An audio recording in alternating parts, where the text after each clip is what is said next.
Good morning, everyone. I have a special guest today. This is Mayra Rivera Vazquez. She is a lawyer, an economist, a Boricua, and she's running for Congress for South Carolina's first congressional district. Let's welcome Mayra today. Thank you for coming, Mayra. Thank you. Thank you for having me. So excited to chat a little bit and talk about South Carolina and all the great things that we could have or we could dream. Well, I appreciate you coming on today, especially yeah, as we plan this. Now, looking over your record, you have done a lot in this state. Now, you mentioned to me you've been living in South Carolina for 13 years. I thought from everything that you've accomplished and everything that you've done, you've been living in this state for 20, 30 years. But no, you've only been living here for 13 years. Um, Tell us a little bit about that. Tell us a little bit about that. I moved here from directly from Puerto Rico. I was born and raised there, but my husband he retired over a year already. He was working for the Department of the Navy, and he got transferred to South Carolina, and I've been always a community, a lifelong community advocate and public servant. So as soon as I moved here, I kept doing my job. I started volunteer for nonprofits. I worked 6 years in an immigration law office. But in addition to serve the community, I always been as an advocate to looking forward to improve the quality of life of our people here. So I'm a Democrat, so I started to volunteer in 2015. I moved in 2013, I think, here. And in less than a year, um, I started volunteering for the Democratic Party in my county, in Beaufort County. My first work was making phone calls for Latinos for Vicen, Chihin, and Bacardi sellers race. Wow. And then from there, I got the privilege to be invited by the James Clyburn Fellowship, the political fellowship. I'm part of the second class, and then as soon as I graduated from the second class, because I wanted to learn more about the politics, how politics run, because the politics in Puerto Rico are different from here. And then I wanted to know more about history, how politics running here, positions, everything. And then as soon as I graduated on December 2017, the convention for new leadership in every county for the Democratic Party was in February 2018, and they nominated me for county chair, and I got elected by acclamation. Wow. And I was, as you see my eyes so big right now, that was my day that day. And because I was saying, I want to help. I just only been here 5 years. I still need to learn more about the community. But they saw in me that I was ready to lead. And then I served for 4 years as a county chair. So I want to, I was reelected once, and then after that, I decided also to run for the second vice chair of the state party. Mhm. And I'm proud to say, I'm the first Latina in both positions ever. Wow. Um, so that's also for me was important to bring some representation about the district and about politics here in South Carolina. Absolutely. Yeah, I mean, definitely you have accomplished so much in just within the first 5 years of you being here. And another thing that I read about you was that you were the first college graduate in your family. Yes, yes, So yes. tell me about that. As somebody, I didn't grow up on the island, but I come from Puerto Rican lineage. Tell me about that, what that means to Well, you. I was born and raised in a traditional low income middle class family. My parents really worked really hard, really hard. hard to and invest everything on my education. So I have the BA in economics, I have the Juris Doctor in law, and also I have a master in international law and foreign trade. So when graduating is giving the hope to my family that they work so hard, and see every if you have children, you always trying to that their life be better than yours, and that's what they did. And in addition to give me the opportunity to have a great education, they also inspire me and show me how to work hard, how to serve, and how to take action. My parents were also community advocates in my hometown, and that what I learned from them.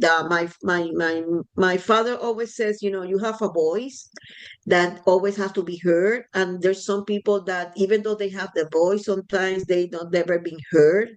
So if you have the opportunity to be the voice of them too, you do it with Wow. respect, but with action and determination. And my mother always taught us that everything that you do in the community, always stay in the community and help the community. She said, you don't need to do big things, but if you change the life of one person in the community, that community is no longer the same. So I'm really proud of that, and that's the reason I've been a public servant for more than 20 years, because I think that that's a job, that's a position that allow you to invest and transform communities. So I'm really proud of that. Absolutely. Definitely something to be proud of. And it really lends a lot of insight into you because it's not just you jumping into public service. You come from a family of public servants and people who want to serve their community and help their community. So that's really interesting. It's really good as well. But when you think about South Carolina's first congressional district, the district that you want to represent, what parts of your own life story feels like reflective in the people that you meet there, and how your experiences throughout life reflect what you see there now? When I moved to Beaufort County, especially I live in the town of Bluffton. That town almost, always reminds me my hometown. Right now it's an emerging town. The Bluffton that I moved 10 years ago is not, is different the one that we have now, that has been blooming in housing, economics, the diversity. So and then I see on the people at least in Beaufort County, at the beginning, all that resilience, hardworking people, really community people that we help each other, and the safety, the security, and then when I start to serve in different committees with nonprofits, and also through the party, being the community, the county chair and the state party, I saw the whole district, all the potential and all the greatness and opportunity that they have. I'm really connected with the Gulagishi community because one thing I want to tell you, when we decided to move to Beaufort, I told my husband, well, I need to be close to the sea because I need, I'm from the Caribbean. I said we share from South Carolina to Puerto Rico, we share the same ocean. And at least I need to know that I still connected with my family in Puerto Rico. Right. And then when I start to get immersed in events and knowing the community, the Gula Gucci community, they have some a lot of things similar to our Afro Latino community in Puerto Rico, that started to dig in and getting information, and that's how I feel that I'm like universe conspire and put me in Mhm. South Carolina Yeah. in order to follow things. But that's the thing I really love about my community. The district is technically is young because demographics shows that the average age is 41 years old, but it has a lot of potential, have really hardworking people, a diversity that enrich more the district, and the opportunities that we have are limitless. Yeah, absolutely. And like you were saying about the Gullah Geechee people. I when I went to Loíza, it reminded me a lot of the Gullah Geechee people there. I was very shocked. Yeah, Um, the music, the food, even the baskets. even the It, baskets, yeah. it's Hmm. amazing. It's Yeah, amazing. It's yeah, amazing how connected in this world we are, and how much we could accomplish. right, right. Um, when you've been a lot of places in your district, over the years, you've traveled throughout your district, your district. What is something that people in District 1 have told you while campaigning that genuinely is something that when you get into leadership, you want to change? Well, the issue of affordability is constant in every stop I do in the district. People feeling that working hard no longer is gonna guarantee stability in their houses. The housing costs, the groceries, the childcare, even now, the healthcare is rising every day, and then they are really concerned that the children's they're not going to be having the same opportunities that they have before. And that's a really it's a constant, like I have to pay now 2 3 times more in subsidies, in premiums that I pay a year ago. I keep working, but my salary stays stagnant, and groceries going up. And and they love the low country, they love to be here, they want to set roots here, but they're looking for someone that really could change that. Right. And mostly they something that it really impacted me when I went to knocking doors or meeting with people where they are, that some of them said, it's the first time that a candidate talked to me. Wow. It's the first time that you go come into this neighborhood. So I think that that running as a representative, you have to learn how to listen, and you have to be more connected with the people, because sometimes even the community have the solutions of the issues, but we never listen. And Right. that's what I'm trying to do, something different, and that's the change I'm trying to provide and bring as a candidate here. Right. Well, that's definitely it's sad that when you go into these communities, people say this is the first time a candidate has talked to them. A lot of candidates write off certain communities, and it's very good. It's powerful what you're doing by going into these communities and letting them know their voice matters. Now, District 1, right now it's Nancy Mace, right? This is someone who is a Republican, staunch Trump supporter, but people often talk about it in these narrow terms as if it's only ever going to be a Republican. What do you think about that, in the terms of what it can Yeah. be and what it has been in the past? Yeah, but let me tell you, we won this district before. But sometimes people have short memory. In 2018, while I was the county chair of Beaufort County under my leadership, we flipped the seat.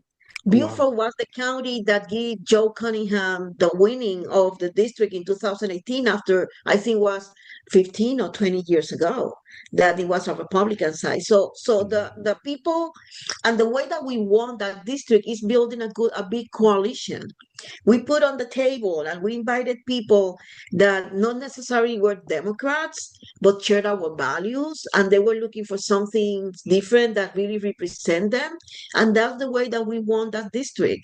And right now, we have been Nancy Mace for the past 5 years, and she has been doing nothing for the community. And that's a constant comment I heard every time I knock a door, making a phone call, or, not, or speaking with people.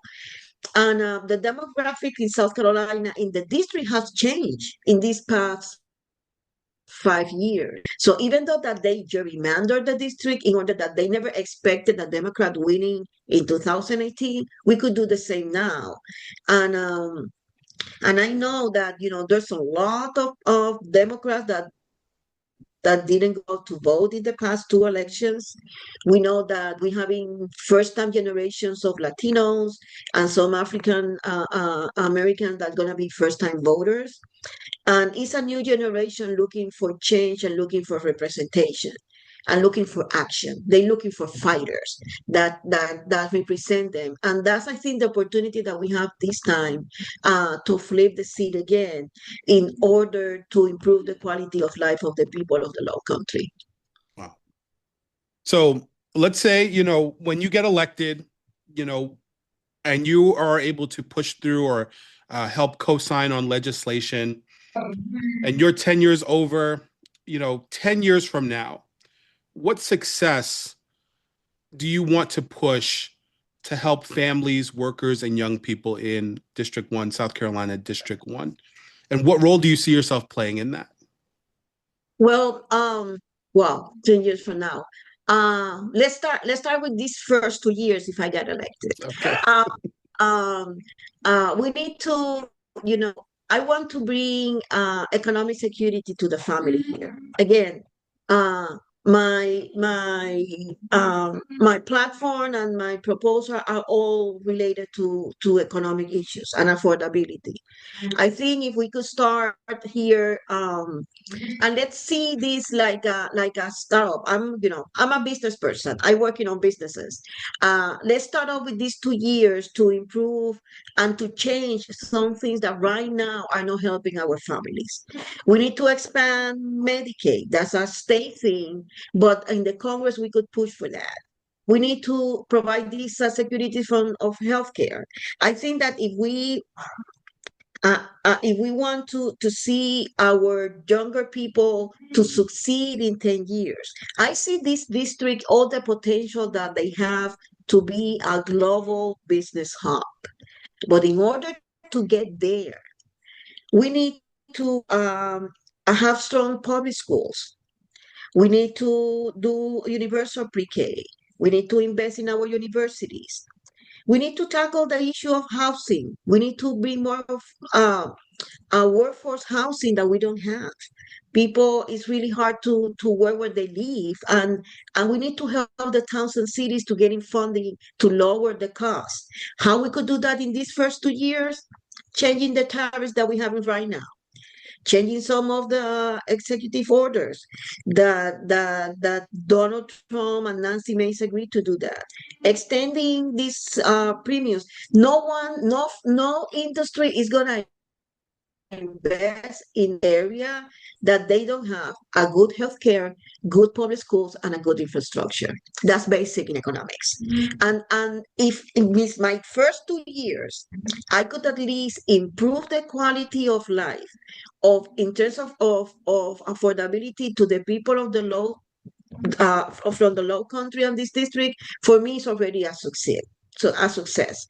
And then from there, start building and building the infrastructure to put us in a position, economic position strong in 10 years.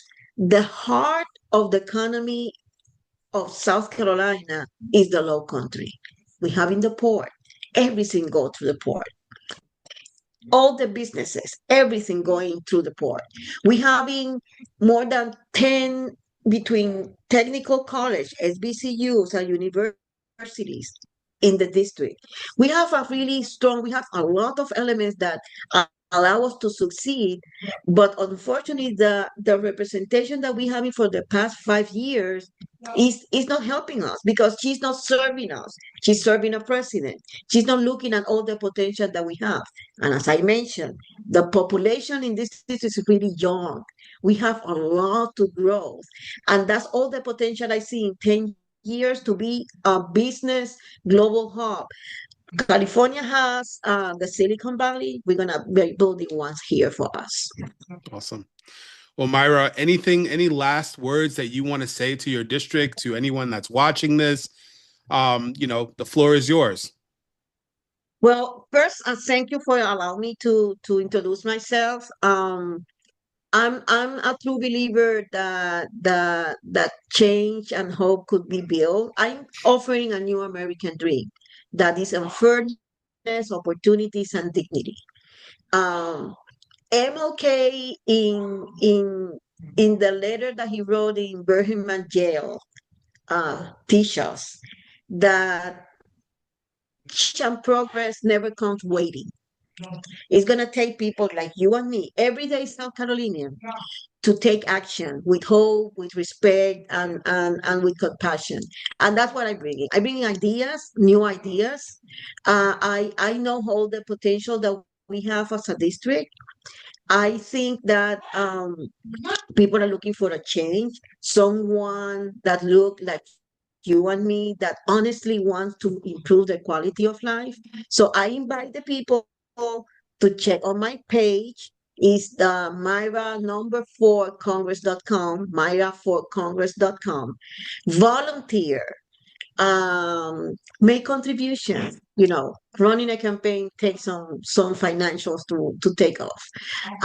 But mostly share my pages. I'm in every social media outlet, and that's a way that my message is spread to everybody. We have an opportunity to change the district. We have opportunity to improve our quality of life, and I'm here to be that candidate for you. So thank you so much. You're very welcome, Mayra. And Mayra, thank you again for being on. Oh, thank you. Thank you so much, Anthony. It was a real pleasure talking to you.